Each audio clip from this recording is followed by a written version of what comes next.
holiday period.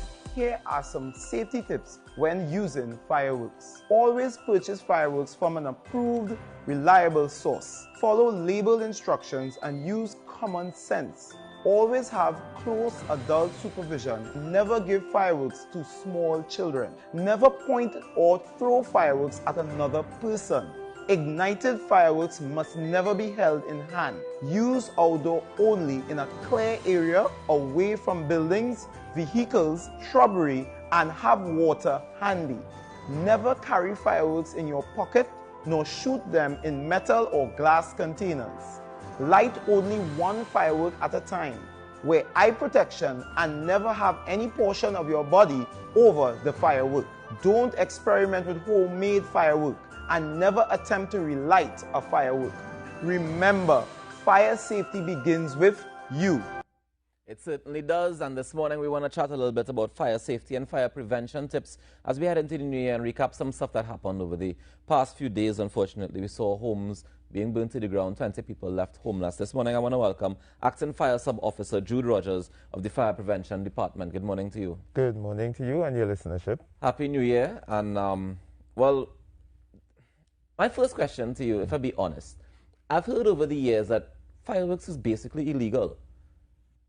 What is the detail of that? Because I'm seeing you guys giving fireworks prevention methods or safety tips, right? But is this legal? Is fireworks, the lighting of fireworks by private citizens, is that legal? No, the importation and the sale of fireworks is something that is governed by the Ministry of National Security, and permits can be granted through the Minister of National Security, and the inspections are done by the police and the fire service, and then a license can be granted by the court. This is the sell and import? This is the import firstly, right. And then you have the dealers which will now get licensed to distribute, right, and to have commercial sales. Okay. Right. And so it's fine for the public to buy it once it's from these registered people. What you are seeing, the type of firework that is sold in our nations is Class C, or what we consider to be consumer type firework. Okay. Right, so you're not going to see what we use for Independence Day or Diwali being sold on the roadway, or at a distributor.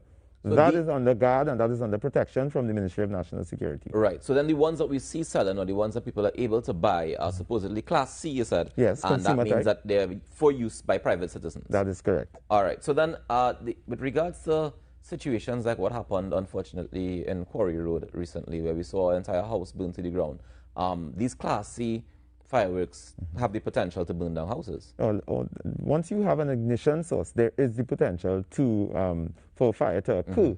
So therefore, the admonition now comes in, how do you actually utilize it in a manner that will be a safe way to do so? Right. And this is where the challenge arises. Now, this is left up to the subjection of the individual who purchases the firework. But the Trinidad and Tobago Fire Service has been communicating. We have been speaking to the dealers as well. They have a responsibility. We've been also communicating via television networks such as yourself and others to ensure that persons are aware, how do I actually discharge of a firework in a safe manner? Just from the video that we showed, we've been running this video for the past 3 years, and it has been making a dent in terms of the communication. Persons are seeing the method by which they should utilize a firework. However, that still is not a deterrent. They still have the responsibility to do so in a proper manner. It's always very interesting and unfortunate when we see situations like this, but I'm curious, you said it's been having a dent. Has the impact of the video been shown, like, so we have less fires this year based on fireworks than we did last year or previously? Right. So in terms of fireworks as a cause of fire, specifically, we would have to look at the statistics more closely to see if there's a correlation with the video. But what I can tell you is, we in the fire service, we recognize that persons would make attempts to utilize fireworks in a negative manner, and it could bring about their own harm. This is the result that you saw at Quarry Road. Right. This was very unfortunate, but our hope is that more and more of the population recognize that with that responsibility that you're given, and even while you're enjoying yourself, you want to do so in a safe manner. You don't want to take a firework and point it directly at your neighbor or shoot it over into your neighbor's yard. You don't want a firework to be set up in such a way that it is not secured and it falls to the side. Then you have a rocket coming at you. Yeah. There is great potential for danger. And so we're seeing less of that. I'm sure you would have seen on social media with persons actually using it to conduct almost like armed warfare. Yeah. These are the kind of things that we're trying to have the citizens desist from doing.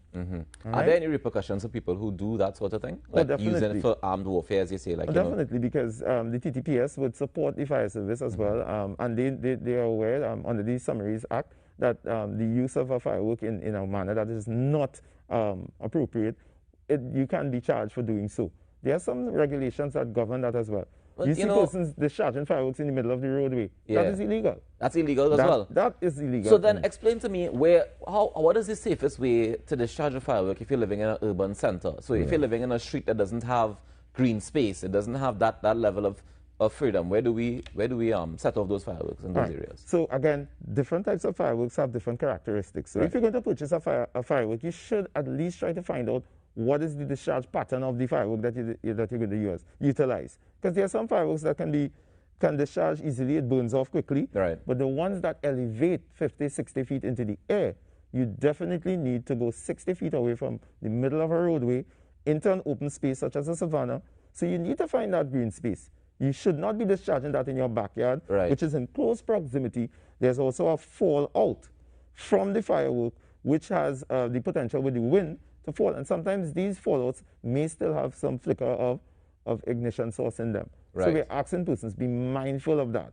And what about flares? They fall into that class C, or is that emergency? What does that classify as? No, flares are a source of ignition, but they fall under what we consider to be industrial and not to be utilized at all. That is utilized in the oil and gas industry. That will be utilized in those types of industries. And in ships and stuff when they're in trouble. So how come people are able to buy them as well when they go by the authorized dealers? They're able to buy flares. Right. So that would not. Those are different types of those of the commercial type firework are not really considered to be a flare per se. It will have the same burnout, same pattern, but it's a totally different type of activity, because one shoots off like a gun, has a very potent ignition source, whereas the other has a burnout. All right. Before we wrap, officer, I want to find out in terms of general safety and prevention tips at home.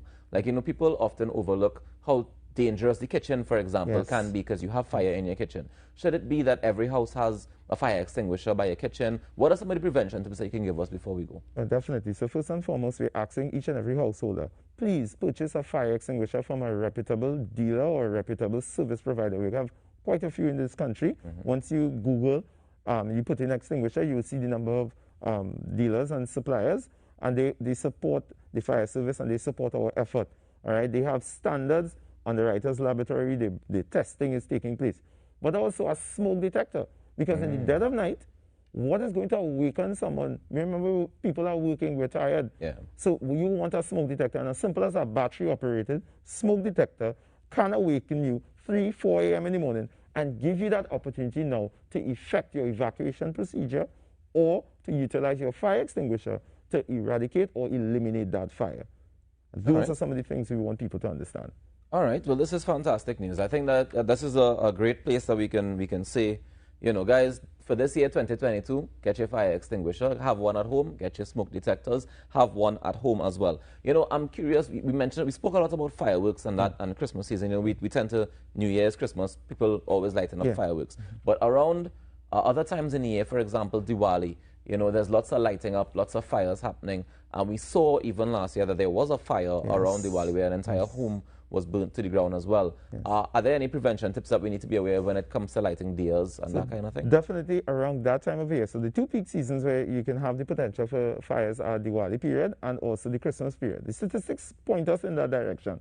But generally, where deers are concerned, of course, you want to put those in non-combustible type material. You don't want to put that on a wooden-based area or area where there are other combustible materials. Is bamboo a combustible material? It is to some degree, but it's still going to hold a little bit in terms of, but it is still combustible by nature. All right, but it doesn't burn readily like a normal piece of wood or so. But the key thing there, though, is, again, managing and monitoring what you are doing. So you're saying you should not be leaving your deers unattended. Or go to sleep with your deers till late, and those type of things. We are asking persons, yes, light up, enjoy the Christmas period, put up your Christmas lights, all of those activities. But when you're going and you're leaving your home, don't leave them on. So don't leave your Christmas lights on overnight. I do not suggest that you do that, especially if you're going away for a lengthy period of time. Right. You know, you want to see your house looking well lit and nice when you're coming home. Yeah. But that has a potential as well. And we're also saying, do not put more than 3 strings of lights on at a time. Okay. So that we don't want you to overload your circuits, because Yeah. remember, it's electricity that we're dealing with. And electricity is a source of ignition. Okay. Thank you so much for joining us this morning, Acting Fire Sub-Officer Jude Rogers of the Fire Prevention Department, giving us some tips for the new year. Guys, this year, make sure and stay safe, not just with wearing your mask and stuff like that, but also fire prevention is very, very important. Everybody has a kitchen at home. You need to make sure that your kitchen is safe. Even if you have an electric stove, it's still a risk of fire. As we just learned, electricity is definitely a source of ignition. So make sure that you take care of yourself and your family. We take a quick break, and when we come back, we have your phone calls and so much more inside the Now Morning Show. Stay tuned. As we are in the holiday season, here are some fire safety tips to safeguard your loved ones and home. Always use proper holders or receptacles to secure your candles. Maintain 2 ways in and out of your home. Flammables, household chemicals, and cleaning agents should be stored separately. When cooking, stoves are not to be left unattended for prolonged periods. All gas cylinders must be properly connected and hose clips secured tightly to avoid gas leaks. Family members must be aware of your evacuation procedures, and the muster point must be identified. Under no circumstances should you re-enter your home in the event of a fire. Remember, fire safety begins